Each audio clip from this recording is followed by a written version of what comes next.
السلام عليكم ورحمة الله تعالى وبركاته.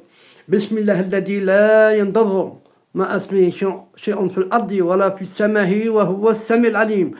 بسم الله الذي لا ينضر مع اسمه شيء في الأرض ولا في السماء وهو السميع العليم. بسم الله الذي لا ينضر مع اسمه شيء في الأرض ولا في السماء وهو السميع العليم. السلام عليكم ورحمة الله تعالى وبركاته. Là, je reviens c'est la deuxième partie. C'est toujours pour... là, c'est un secret. C'est pour savoir cacher le nom. Le protéger est encore plus important. C'est encore plus important quand, comme disent les awliya, le cacher, les awliya. Je vais donc vous transmettre une méthode spéciale, rare, détaillée, pratique, avancée, spirituelle, avec le bienfait et le mérite. Secret spirituel. Exactement. Il est un peu difficile, pas très difficile, mais si vous écoutez et vous le faites très très bien, masha'Allah, masha'Allah, masha'Allah avec les bienfaits. Pour protéger ton nom caché, le nom est une amana. Amana, donc, c'est un dépôt sacré. Amana. Que Dieu vous donne. Une amana. Celui qui reçoit ism, le nom, issu de la présence de la réalité, porte sur lui un dépôt plus lourd que les cieux et la terre, subhanallah al-azim makhlaq, qui le scelle en son cœur comme le secret du secret. Sir, assir. Donc, ton nom reçu est un dépôt spirituel confié par Allah, amanat ilahiyya. Le dépôt confié par Allah, c'est une amana ilahiyya. Il ne doit jamais être divulgué à personne, même à ton maître, sauf ordre divin, direct. Vous voyez en rêve quelque chose d'extraordinaire qui vous dit de confier à votre maître. Sinon, comment le protéger, le nom caché? Voici la méthode secrète. C'est ton nom au moment où tu le reçois. Dès que tu reçois ton nom, par rêve, méditation, c'est-à-dire vous vous asseyez, vous faites une petite soirée d'une heure ou trois quarts d'heure ou bien une demi-heure, prenez votre subha et vous faites un dhikr et vous appelez le bon Dieu, Inch'Allah, et vous mettez le nom de Dieu qui correspond. Fermez les yeux, prononcez intérieurement à haute voix. Et vous faites la dua. قدمت عليك يا سري وقضيت عليك سمتي فكن لي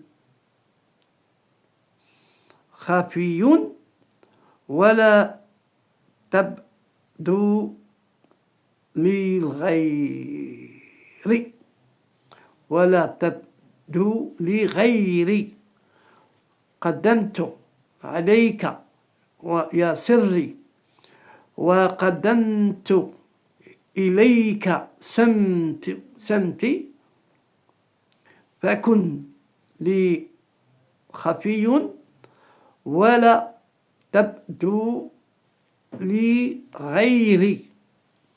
Je prononce, essaye de ralentir le prononcement pour que vous retenez. Je vais vous le dire en français, si vous avez les moyens de traduire. Masha'Allah.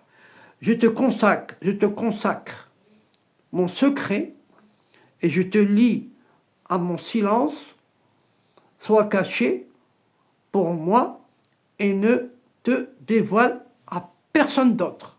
Ya Rabbi. c'est l'acte de verrouillage intérieur. Écrire ton nom caché sur une feuille blanche avec de l'eau de rose ou de l'eau sapranée. Sapranée qui veut dire safran.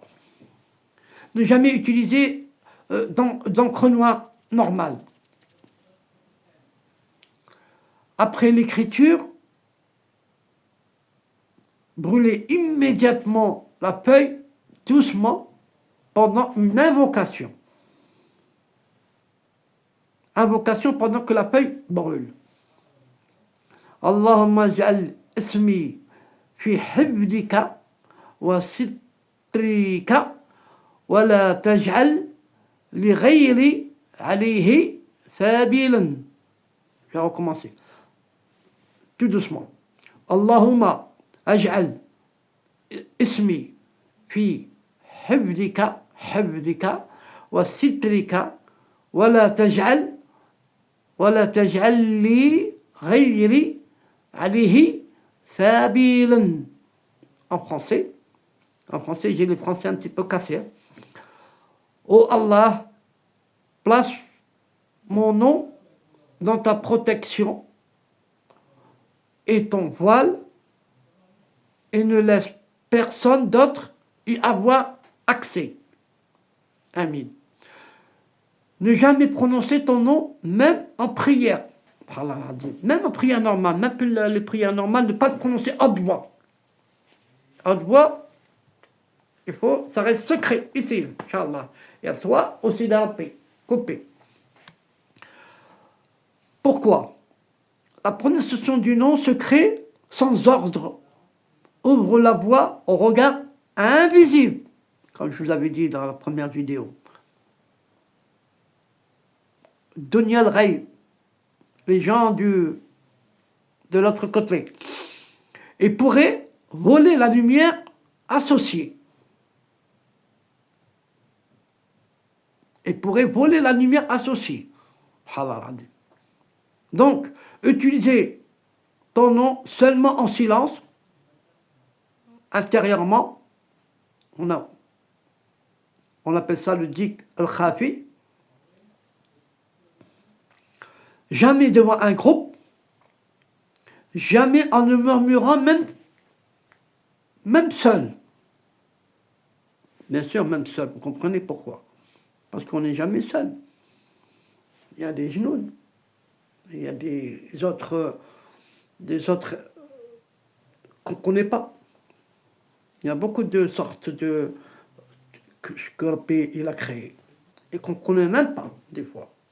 Il faut que ça reste là, entre toi et CDRP. Protégez ton nom par un dik secret quotidien. Tous les jours, pour que vous le faites, même 1 minute suffit. Fais ce petit dik pour protéger ton secret. Écoutez.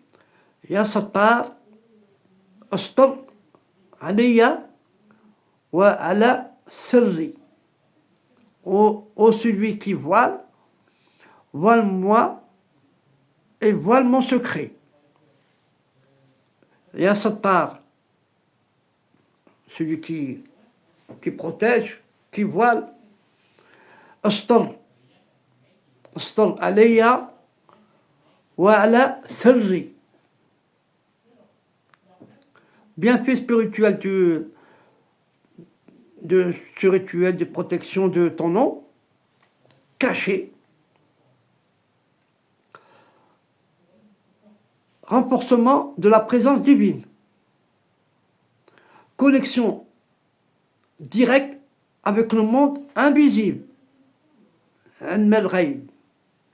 Connaissance silencieuse du secret intérieur. Augmentation du tajalli personnel. Renforcement de la présence divine. Donc la lumière de la présence devient constante autour de ton cœur. Non tarbi. À force de d'écrire ce qu'on a dit, non tarbi.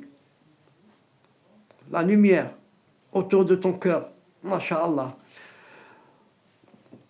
connexion directe avec le monde invisible, réception d'inspiration pure, sans intermédiaire, humaine. La croissance silencieuse du secret intérieur, ton jardin intérieur fleurit sans bruit. Masha'Allah, Masha'Allah, Masha'Allah. Augmentation du tajalli personnel, apparition de lumière subtile, de vision sacrée. Et un autre secret avancé, transmis par les maîtres anciens, chaque fois que le porteur du nom scellé, chaque fois que le porteur scelle son nom secret par le silence sincère, Allah renouvelle pour lui un pacte supplémentaire de protection céleste. Subhanallah. Ce qui veut dire,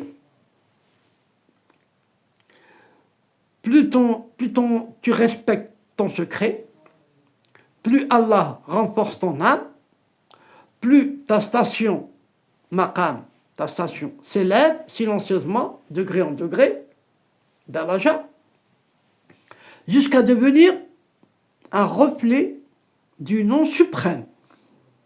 Masha'Allah.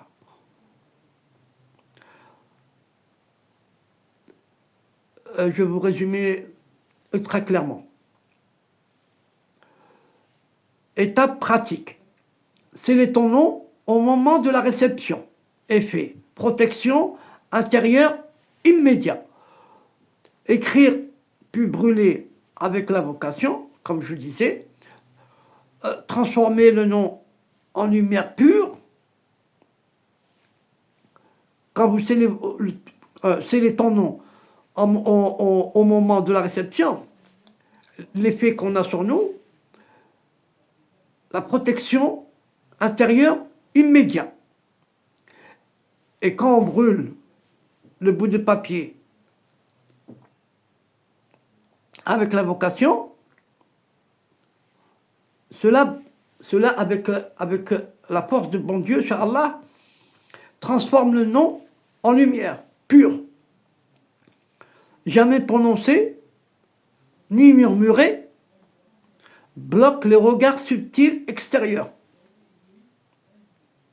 Bloque les regards subtils extérieurs.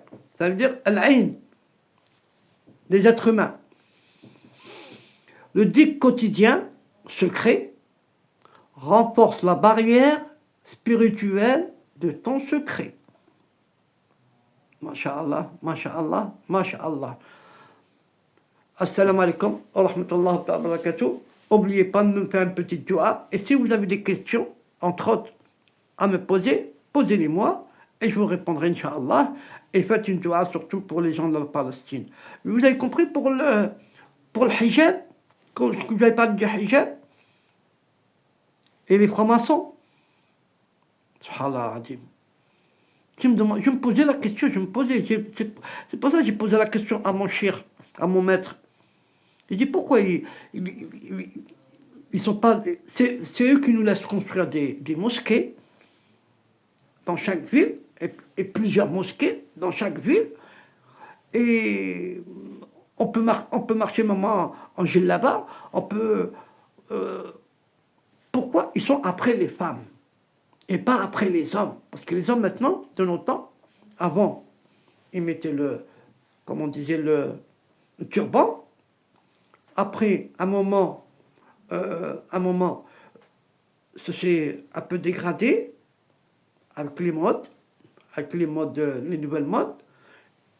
Ils commençaient à mettre un chapeau. Après le chapeau, si j'ai bonne mémoire, c'était après la casquette.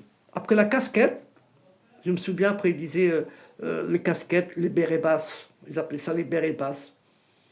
Après, il n'y a plus de casquette, il n'y a rien du tout. Ils les ont enlevés, les hommes. Ils ont réussi à influencer les hommes. Et maintenant, ils veulent influencer les femmes. Parce qu'ils n'arrivent pas à les contrôler, les femmes. mais la puissance de Rabbi, la hawla wa la quwwata illa billah al-adim. Vous les femmes, je vous souhaite la force, que Rabbi vous donne la force sur la force, Inch'Allah, et que, Inch'Allah, qui vous aide à élever vos enfants, Inch'Allah. Assalamu alaikum.